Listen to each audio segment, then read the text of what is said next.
นี่จะเอาอีกเหรอเขาบ้า ได้ เหร ฟา อ ร์มาสเนี่ย เพื่อนต่อหน้าผมมีต่อหน้าผมมี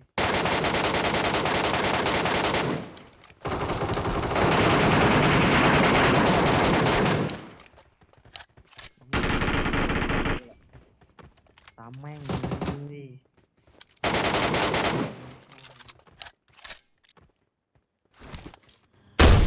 ของแดงตกปะ ไม่ตก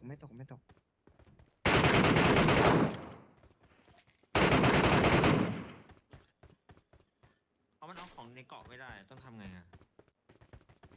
นายต้องใส่เกาะก่อนนะเอาเกาะมาใส่กระเป๋าก่อน อาร์คม่วงดีปะ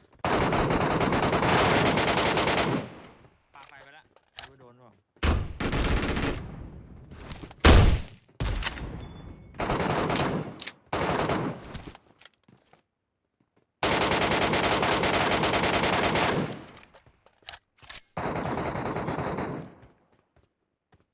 ล้มยัง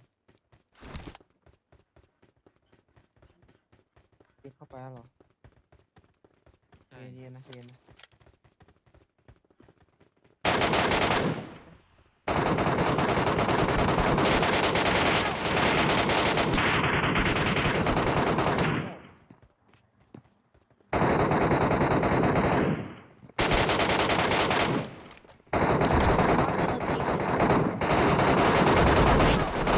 ซ้ายหนึ่ง ข้างหลังมาข้างหลังมา เฮ้ย Help! ระเบิดไฟซ้อนผมได้ไหมผมยิงแตก ช่วย ห เพื่ นึ่ อน ง ก่อน แล้ว ช่วยเพื่อนก่อนใจเย็นเบอร์สองอยู่ ใจเย็นเดี๋ยวไป ใจเย็น เฮ้ยเนี่ยมันอยู่เอ้ยมันกำระเบิดอยู่ Thank you. เบอร์สี่ไปแล้วเบอร์สี่ไปแล้วเบอร์สี่ไป เดี๋ยวพี่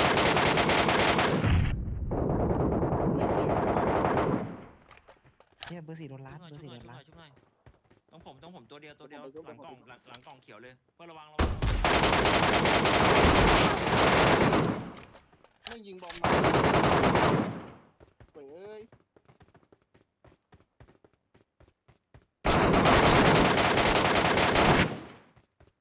อุ้ย สวยเพื่อนชุบก่อน เรียบร้อยเหลือ2 คนชิวเลยคันนี้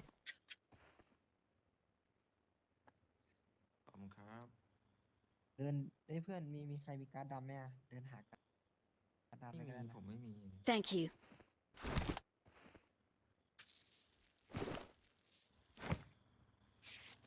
เอ้ยเบอร์สี่เพื่อนฝากเก็บกระสุนนะครับเพื่อนเก็บศูนย์กับปืนหน่อย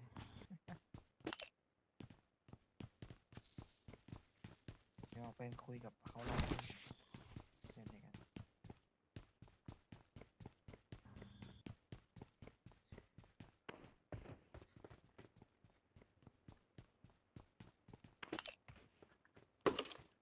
อิ่มไหมเพื่อน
ถนนเลย2 ตัว3 ตัว3 ตัวมีแค่3 ตัว อุ้ยน็อกหนึ่งแล้ว ไม่เป็นอีก Marked a location. Watch out! เหลือตัวเดียวป่ะหลังต้นไม้เบอร์ 4ยิงได้ต้นไม้ Help! เนี่ย Watch out! อุ้ยตรงนี้เลย Marked a location.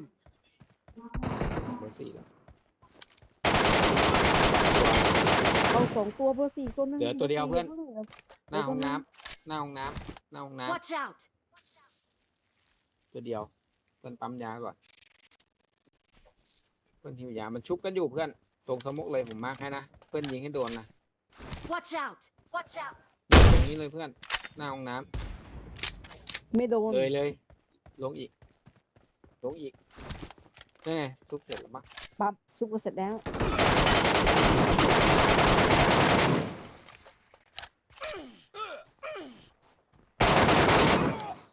ตายเลยเนี่ย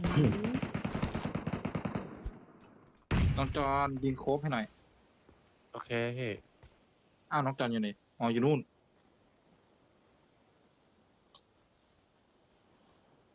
ตีใหม่ ชุบ เหรอ ได้ไหมข้างบน ชุบได้ชุบได้ Thank you. หน้า Watch หน้า out ผมตัวนึง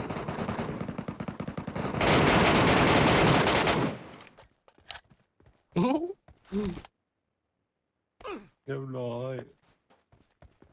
กูได้อะไรบ้างวะเนี่ย นอกจาก โอ้โห Watch out!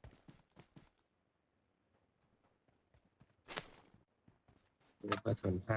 5 พี่ได้อะไรบ้าง โอ้โหโควิด56ขอบคุณครับเหลือฝั่งโน้นพี่ มันยิงกัน2 ตี นี่ศพปี Thank โอ you. เค Thank you. เอ้า ฝั่งนี้เต็มเลย ตีทองออก